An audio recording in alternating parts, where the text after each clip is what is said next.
So, morning friends, now today we'll discuss motion under gravity.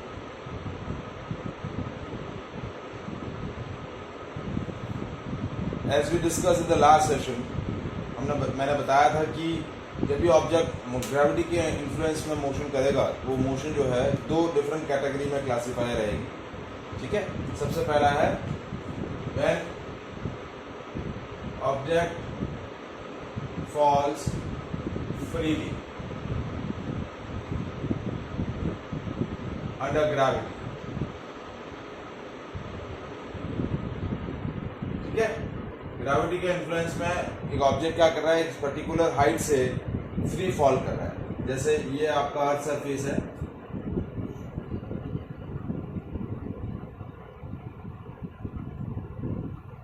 Object क्या हो रहा है, यहां से फ्री फॉल कर रहा है. ठीक है, ये आपकी हाइट है अर्थ सरफेस से ऑब्जेक्ट की. h इनिशियल वेलोसिटी जो है 0 दे रखा है कि ऑब्जेक्ट जब फ्री फॉल करेगा एक पर्टिकुलर हाइट से तब उसका इनिशियल वेलोसिटी 0 रहेगा. Now as it goes down it falls free under the gravity, its velocity continuously increases. क्या होगा, इसकी वेलोसिटी कंटिन्यूअसली इंक्रीज होती जाए. जैसे जैसे नीचे की बढ़ेगा वैसे वैसे क्या होगा, इसका वेलोसिटी बढ़ेगा क्योंकि acceleration due to gravity that is g is acting downward. देखिए, एक्सेलरेशन ड्यू टू ग्रेविटी नीचे की तरफ लग रहा है और वेलोसिटी का डायरेक्शन भी नीचे की तरफ है, तो वेलोसिटी और एक्सेलरेशन एक ही डायरेक्शन में है तो कंटिन्यूअसली क्या होगा, वेलोसिटी बढ़ता जाएगा. And suppose when it strikes on earth surface its velocity is v. जैसे ये यहां पहुंच रहा है, इसकी वेलोसिटी क्या हो रही है, इसकी वेलोसिटी हो रही है v. कितनी हो रही है, v metre per second. Initial velocity u है, फाइनल वेलोसिटी v है. एक्सेलरेशन जो है वो g है, that is acceleration due to gravity, that is 9.8 metre per second square. Height जो है वो h दे रखी है. So such kind of motion is considered as a uniform accelerated motion. कैसी मोशन होगी, uniform accelerated. Why we are considering this motion is uniform accelerated motion, क्योंकि जैसे जैसे ऑब्जेक्ट नीचे आ रहा है वैसे वैसे उसकी वेलोसिटी बढ़ रही है टाइम के साथ. तो वेलोसिटी इंक्रीज हो रहा है टाइम के साथ, तो हम क्या बोलेंगे कि एक्सेलरेशन पॉजिटिव रहेगा, that is uniform accelerated motion. तो इस तरीके की सिचुएशन जब होगी, जब ऑब्जेक्ट इस तरीके से फॉल करेगा, फ्री फॉल करेगा, तो इक्वेशंस ऑफ मोशंस क्या हो जाएंगी,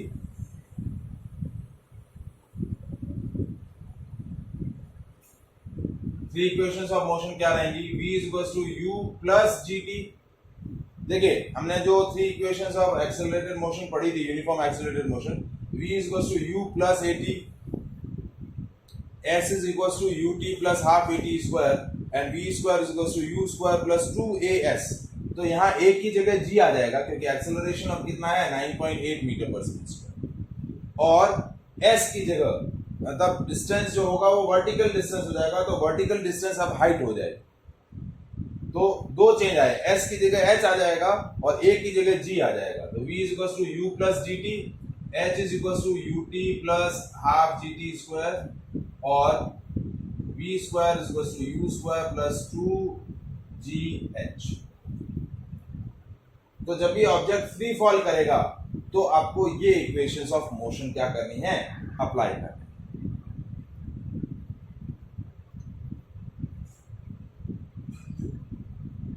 ठीक है, तो अब इस केस के अंदर हमें दो डिफरेंट पैरामीटर्स कैलकुलेट करने हैं. पहला कि जब ऑब्जेक्ट एक पर्टिकुलर हाइट h से फ्री फॉल कर रहा है तो अर्थ सरफेस पर पहुंचने में इसको कितना टाइम लगेगा, पहली चीज. और दूसरा कि जब ये अर्थ सरफेस पर पहुंचेगा with what velocity it strikes on earth surface, earth surface पर ये किस वेलोसिटी से स्ट्राइक करेगा. एक तो v पता करना है और एक t पता करना है. तो कैसे पता करेंगे, देखिए ठीक है, पहला है velocity with which it strikes on earth surface.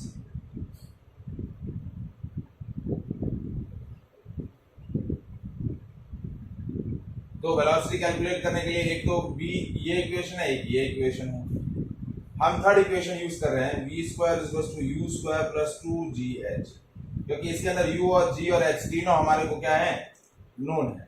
u की वैल्यू 0 है तो v स्क्वायर हो जाएगा 2gh, तो v की वैल्यू हो जाएगी रूट 2gh। वेलोसिटी कितना हो जाएगा, velocity with which it strikes on earth surface is v and v is equal to root 2gh। v की वैल्यू क्या हो जाएगी, रूट 2gh।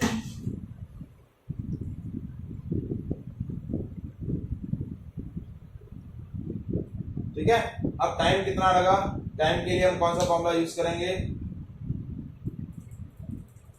टाइम के लिए हम सेकेंड इक्वेशन यूज करेंगे। v नहीं पता है तो फर्स्ट इक्वेशन यूज नहीं कर पाएंगे, यदि v पता है तो फर्स्ट इक्वेशन भी यूज हो सकती है, लेकिन v नहीं पता है तो सेकेंड इक्वेशन। तो time taken by object to reach on earth surface, earth surface पर पहुंचने में कितना टाइम लगेगा, देखिए h is equal to u t plus half g t square, u की वैल्यू 0 है तो h is equal to half g t square. ठीक है, क्रॉस मल्टीप्लाई किया 2h is equal to g t square, तो t square is equal to 2h by g, तो t की value हो जाएगी root 2h by g। t की value क्या हो गई, रूट 2h बाय g। तो ये टाइम हो गया और ये वेलोसिटी हो गई। ये टाइम लगेगा ऑब्जेक्ट को अर्थ सरफेस पर पहुंचने में। तो जब भी ऑब्जेक्ट फ्री फॉल करेगा तो ये दो पैरामीटर्स आपके लिए अननोन रहेंगे, तो ये इस तरीके से आप कैलकुलेट कर सकते हैं। Velocity with which it strikes on earth surface is root 2gh and the time taken by object to reach on earth surface when it falls from a certain height, तो t is equal to root 2h by g. Is it clear?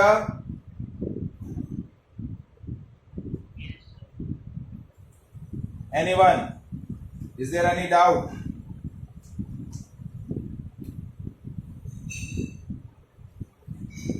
Krisha, मैत्री, बेटा कोई doubt? Mohammad? चलिए, अब इसके अंदर second case क्या है,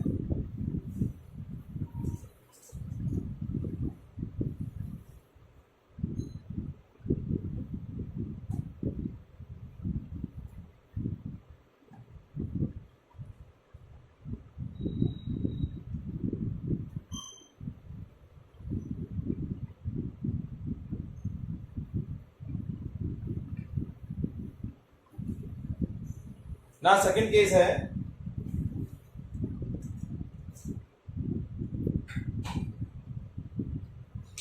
when object is projected vertically upward from earth surface, when object projected vertically upward with certain velocity, जब मैं ऑब्जेक्ट को ऊपर की डायरेक्शन में थ्रो कर रहा हूं, जैसे ये अर्थ सरफेस है, ठीक है, अर्थ सरफेस से एक ऑब्जेक्ट हमने वर्टिकली अपवर्ड प्रोजेक्ट किया with a certain velocity u, इस वेलोसिटी से मैं ऑब्जेक्ट को ऊपर की तरफ थ्रो कर रहा हूं। जैसे देखिए ये ऑब्जेक्ट है, मैंने इसको ऊपर की, ये ऑब्जेक्ट है, इसको थ्रो किया अर्थ सरफेस से। अब क्या हो रहा है, जैसे ये ऊपर की डायरेक्शन में जा रहा है वैसे वैसे इसकी वेलोसिटी डिक्रीज होती जा रही है। अब वेलोसिटी डिक्रीज क्यों हो रही है, क्योंकि एक्सेलरेशन ड्यू टू ग्रेविटी नीचे की डायरेक्शन में है। Acceleration due to gravity is always acting downward और वेलोसिटी ऊपर की तरफ है, तो वेलोसिटी अपवर्ड डायरेक्शन में है, acceleration due to gravity negative opposite direction में है, नीचे की डायरेक्शन में है।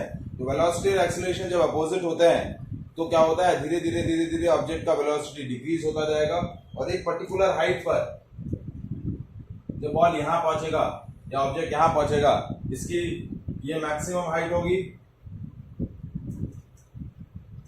और यहां पर इसकी वेलोसिटी 0 हो जाएगी। यहां पर इसकी फाइनल वेलोसिटी क्या हो जाएगी, 0 हो जाएगी और इस पर्टिकुलर हाइट से वो वापस नीचे गिरेगा। तब वो जब नीचे आएगा तब उसकी मोशन फ्री फॉल मोशन होगी। लेकिन जैसे जैसे ऊपर जा रहा है तब when object is projected vertically upward with a certain velocity, such a motion is called uniform deaccelerated motion. कैसी मोशन है, यूनिफॉर्म डीएक्सेलरेटेड मोशन। ये मोशन कैसी है, डीएक्सेलरेटेड, मतलब टाइम के साथ वेलोसिटी डिक्रीज हो रहा है, एक्सेलरेशन नेगेटिव होगा। तो इक्वेशंस क्या हो जाएंगी अब, v equals to u minus gt, h is equals to ut minus half gt square and v square is equals to u square minus 2gh. तो when object is projected vertically upward with a certain velocity, तो जैसे जैसे object ऊपर जाएगा उसकी velocity कम होती जाएगी, एक पर्टिकुलर हाइट पर उसकी वेलोसिटी 0 हो जाएगी, वो पर्टिकुलर हाइट h मैक्सिमम बोली जाएगी। हाइट, हाँ बेटा अंश क्या हुआ,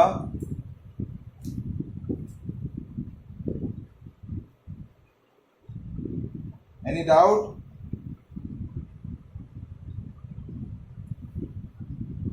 Ansh, is there any doubt?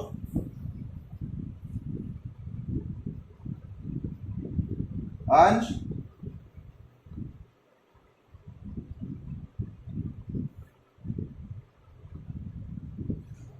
कोई डाउट है बेटा? हेलो,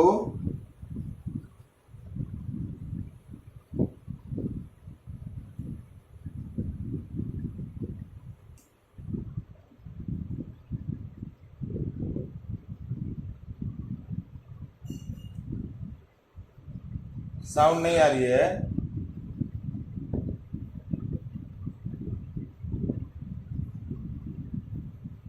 आपकी साउंड नहीं आ रही है मेरे को।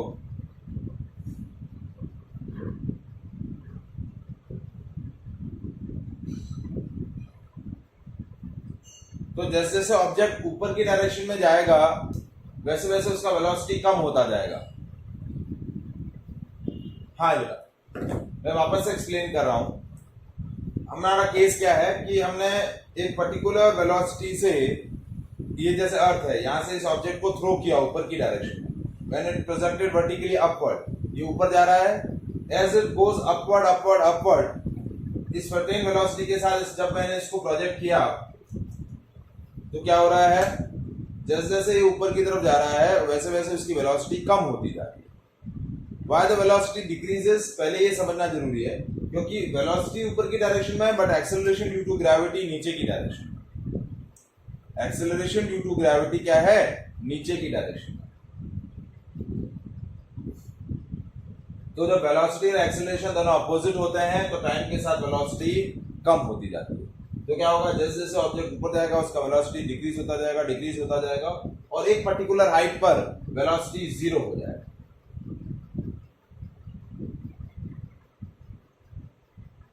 तो वो वेलोसिटी क्या बोला जाए, मतलब फाइनल वेलोसिटी आपकी 0 होगी। So such kind of motion is considered as a uniform deaccelerated motion. Time के साथ वेलोसिटी डिक्रीज हो रही है, एक्सेलरेशन नेगेटिव होगा। तो इक्वेशंस ऑफ मोशन अब हम क्या यूज करेंगे, v is equals to u minus gt, h is equals to ut minus half gt square and v square is equals to u square minus 2gh। ये equations हम क्या करेंगे, use करेंगे।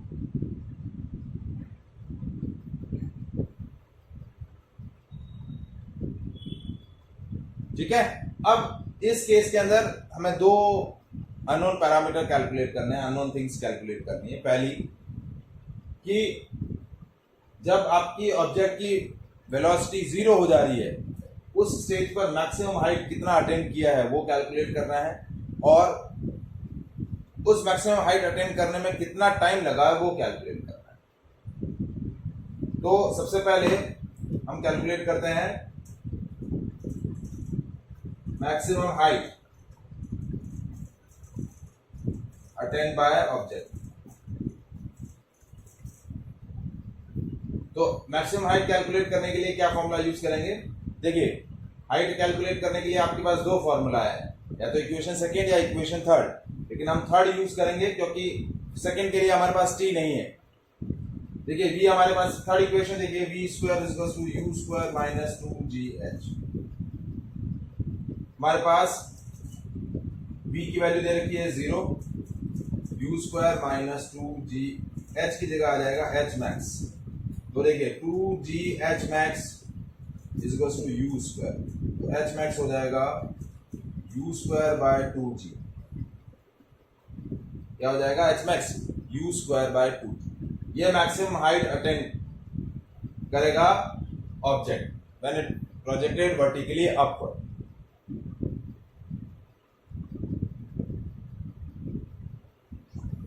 अब इस हाइट को अटेन करने में टाइम कितना लगा? Time taken by object to attain maximum height.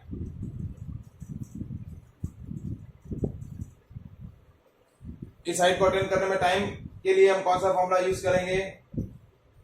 First equation, v is equal to u minus gt।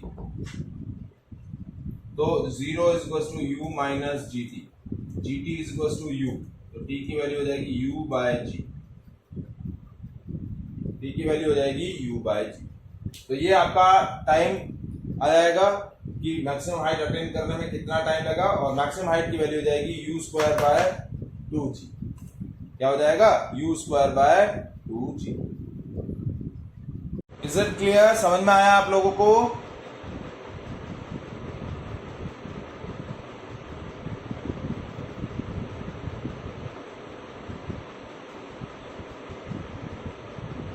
समझ में आ गया है तो थंब से मुझे एक बार नोटेशन दे दें कि हाँ समझ में आ गया है।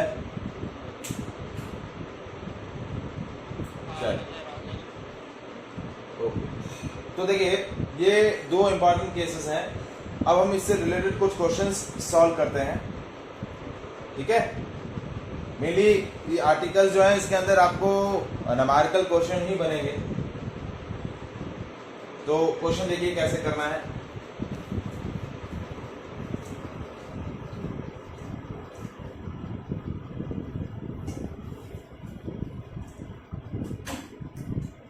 फर्स्ट क्वेश्चन है, an object is fall freely from a cliff of a tower of height 19.6 metre. एक ऑब्जेक्ट है, एक tower, top of the tower से क्या हो रहा है? फॉल कर रहा है फ्रीली। इस टावर का जो बिल्डिंग है, टावर का जो हाइट है वो आपको दिया हुआ है 19.6 मीटर। कितना दिया हुआ है? 19.6 मीटर। सो आपको कैलकुलेट करना है velocity with which it strikes on earth surface, and second, time taken by object to reach on earth surface।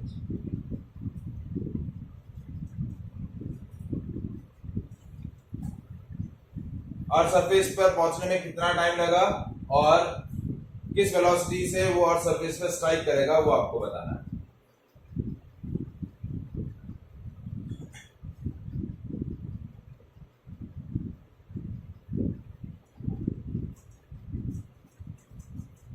तो कैसे करेंगे? देखिए, हाइट दिया हुआ है आपको, इनिशियल वेलोसिटी 0 हो। तो जब ऑब्जेक्ट फ्री फॉल कर रहा है तो उसकी मोशन कैसे होगी? Uniform accelerated motion. तो v square is equal to u square plus 2gh। Direct formula भी मैं आपको बता चुका हूं, v is equal to root 2gh आप कर सकते। u की वैल्यू 0, तो v square is equal to 2gh। तो v square is equal to 2 into 9.8। g की वैल्यू हमेशा 9.8 ही लेनी है जब तक आपको बोला ना गया हो कि g का वैल्यू 10 लेना है। h की वैल्यू 19.6। तो देखिए v स्क्वायर हो गया 2 इंटू 9.8 19.6 इंटू 19.6, तो v हो जाएगा स्क्वायर रूट ऑफ 19.6 का whole square, square root of whole square cancel हो गया, ये हो गया 19.6 मीटर पर सेकेंड, क्या हो जाएगा 19.6 मीटर पर सेकेंड। अब ऑब्जेक्ट को कितना टाइम लग रहा है अर्थ सरफेस पर रीच करने के लिए, टाइम कैसे कैलकुलेट करेंगे, टाइम के लिए फॉर्मूला मैं बता चुका हूं, फिर भी second equation h is equal to ut plus half gt square, h की वैल्यू है 19.6, u की वैल्यू 0 दे रखी है, तो ये हो जाएगा 0 into T plus half into 9.8 into T square, तो 19.6 इंटू ये कैंसिल हो गया 4.9 T square,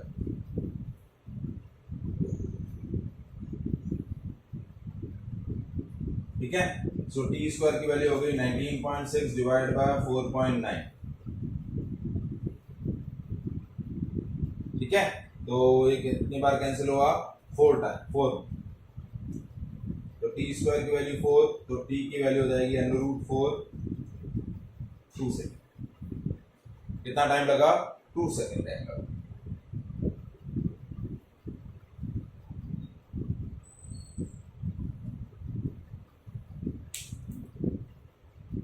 Is it clear?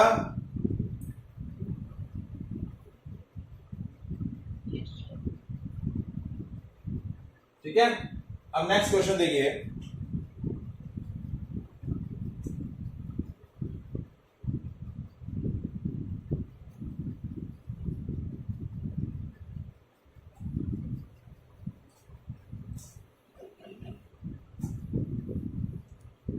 Next question क्या है कि a ball is projected vertically upward from Earth's surface with a velocity of 49 metre पर second, ठीक है। अर्थ सरफेस से 49 मीटर पर सेकेंड की स्पीड से वर्टिकली अपवर्ड प्रोजेक्ट किया है, तो आपको पूछा है कि वो कितना मैक्सिमम हाइट अटेन करेगा, ठीक है, और इस हाइट को अटेन करने में कितना टाइम लगेगा,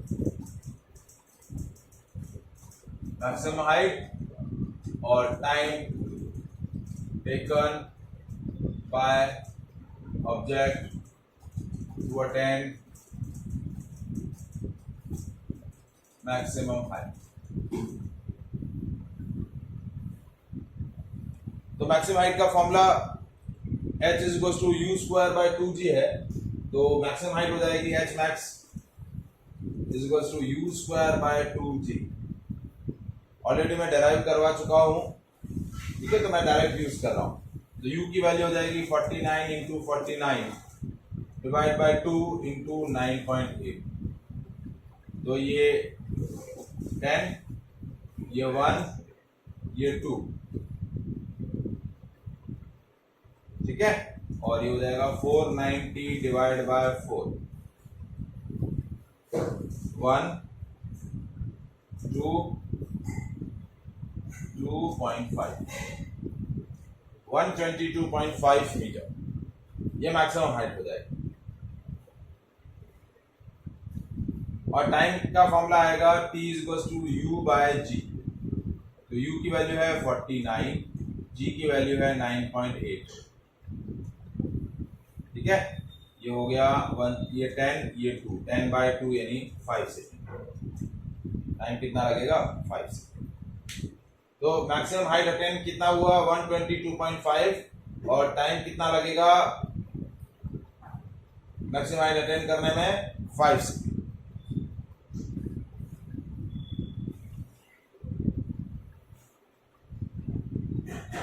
इज इट क्लियर? ठीक है, एक सेकंड चालू रखिएगा आप, है ना, मैं नेक्स्ट क्वेश्चन करवा रहा हूं। क्वेश्चन है, a ball is thrown vertically upward with a velocity of 20 meter per second from the top of a multi-story building.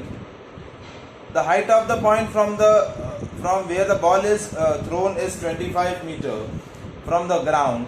how high will the ball rise and how long will it take to before the ball hits the ground. Value of g is taken to be 10 meter per second square. अब देखिए question थोड़ा सा different variety mix question बोल सकते हैं दोनों cases का. क्या बोला है कि अर्थ सरफेस से एक 25 मीटर हाइट पर एक बिल्डिंग है, इसके क्लिफ से एक बॉल ऊपर की डायरेक्शन में थ्रो किया है, ऊपर थ्रो किया और विद द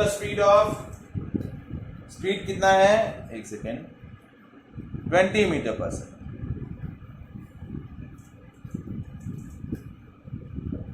क्या स्पीड है, 20 मीटर पर सेकेंड. मतलब बिल्डिंग से ऊपर की डायरेक्शन में थ्रो किया, टॉप ऑफ द बिल्डिंग से ऊपर की डायरेक्शन में थ्रो किया है. तो बोल रहा है कि ये और कितना ऊपर जाएगा और ऊपर जाने के बाद वापस वो किस टाइम पर अर्थ सरफेस पर आए. तो जब बॉल ऊपर की डायरेक्शन में जाएगी तब it's motion is uniform D accelerated motion, time के साथ उसका वेलोसिटी कम होता जाएगा और जैसे उस हाइट के बाद वो नीचे आएगी उसकी मोशन फ्री फॉल होगी. तो दोनों मोशन इस क्वेश्चन के अंदर होगी. तो अब देखिए कि सपोज बॉल ऊपर की डायरेक्शन में जा रही है और इस हाइट पर उसकी वेलोसिटी क्या हो गई, ये एडिशनल हाइट उसने ट्रेवल करी, इस हाइट पर उसकी जब बॉल यहां पहुंची तब उसकी वेलोसिटी 0 हो. जब बॉल ऊपर की डायरेक्शन में गया तो ये इसने एक्स्ट्रा हाइट ट्रेवल करी. So when ball thrown vertically upward तो यूनिफॉर्म डी एक्सेलरेटेड मोशन रहेगा. तो हाइट कैलकुलेट करना है, कितना और हाइट अटेन किया क्योंकि फाइनल वेलोसिटी 0 है. तो एच मैक्स हो जाएगा यहां पर वही u स्क्वायर बाय 2g. तो एच मैक्स कितना हो गया, ये हाइट अटेन करने में कितना टाइम लगेगा, 20 इंटू 22 इंटू 10. जी का वैल्यू आपको 10 लेने के लिए बोला है. ये हो जाएगा 20 से 20 कैंसिल, ये हो गया 20. यानी इसने एडिशनल कितना डिस्टेंस ट्रेवल किया, 20 मीटर ट्रेवल किया. अब इस 20 मीटर को ट्रेवल करने में टाइम कितना लगा, time taken by ball to attain h max. Suppose वो टाइम t1 है तो वो टाइम क्या हो जाएगा, t1 is equal to u by g. u की वैल्यू है 20 और g की वैल्यू है 10. तो टाइम कितना लगेगा, 2 से. तो एडिशनल हाइट इसने अटेन किया कितना, 20 मीटर और टाइम कितना लगा उसको 2 सेकेंड. अब जब बॉल यहां से वापस नीचे आएगा तब, क्योंकि उसने टोटल टाइम पूछा है, at what time it will be reach on the earth surface. तो ये वाला टाइम ऊपर जाने में कितना टाइम लगा और वहां से वापस अर्थ सरफेस तक बॉल जब यहां पहुंचेगी तब टोटल टाइम कितना होगा. तो अब यहां से ऑब्जेक्ट जब थ्रो वापस फॉल डाउन करेगा तो उसकी इनिशियल वेलोसिटी क्या होगी, 0. और अब टोटल हाइट कितनी हो गई, 25 प्लस 20. टोटल हाइट हो गई 45 मीटर. और इस 45 मीटर को ट्रेवल करने में कितना टाइम लगेगा वो आपको पता करना है. तो क्या, now time taken by ball to travel 45 metre. तो ये हो गया टाइम t2. इस टाइम को कैसे कैलकुलेट करेंगे, फॉर्मूला हम यूज करेंगे v स्क्वायर, v वाला h is equal to ut plus half gt square. u की वैल्यू 0 है, h की वैल्यू 45 मीटर है और t है हमारा t2. तो हो गया 45 is equal to half g की वैल्यू 10 t स्क्वायर. तो ये हो गया 5. 45 is equal to 5 t square. t square ये t2 ले लेंगे, t2 square is equal to 45 by 5 यानी 9. t2 की वैल्यू हो जाएगी 3 से. सो टोटल टाइम कितना आ जाएगा,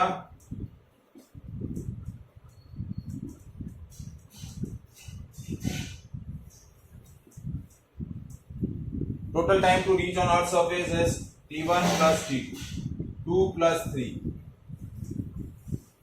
टोटल टाइम आ जाएगा 5 सेकेंड। टोटल उसको कितना टाइम लगेगा अर्थ सरफेस पे आने में? 5 सेकेंड। Is it clear?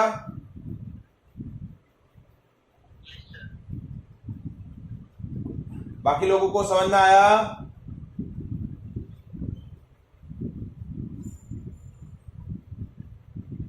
तो that variety of questions are asked in motion under the influence of gravity. किसी को कोई डाउट इस सेक्शन के अंदर?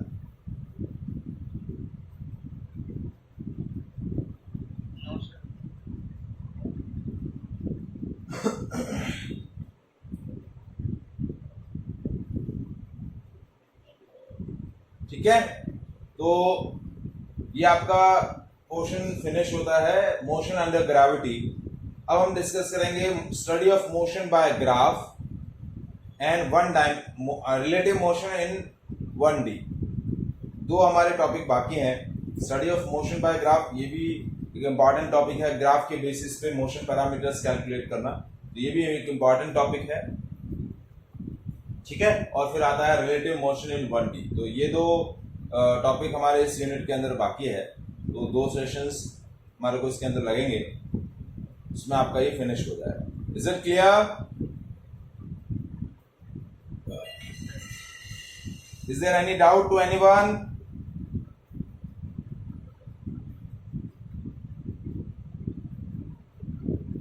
कृषा, मैत्री, प्रज्ञा, समझ में आया बेटा?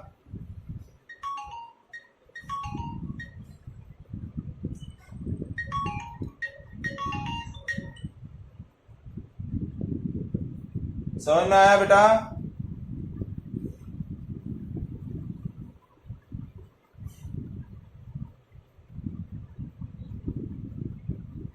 ओके, चलिए, ओके, थैंक यू।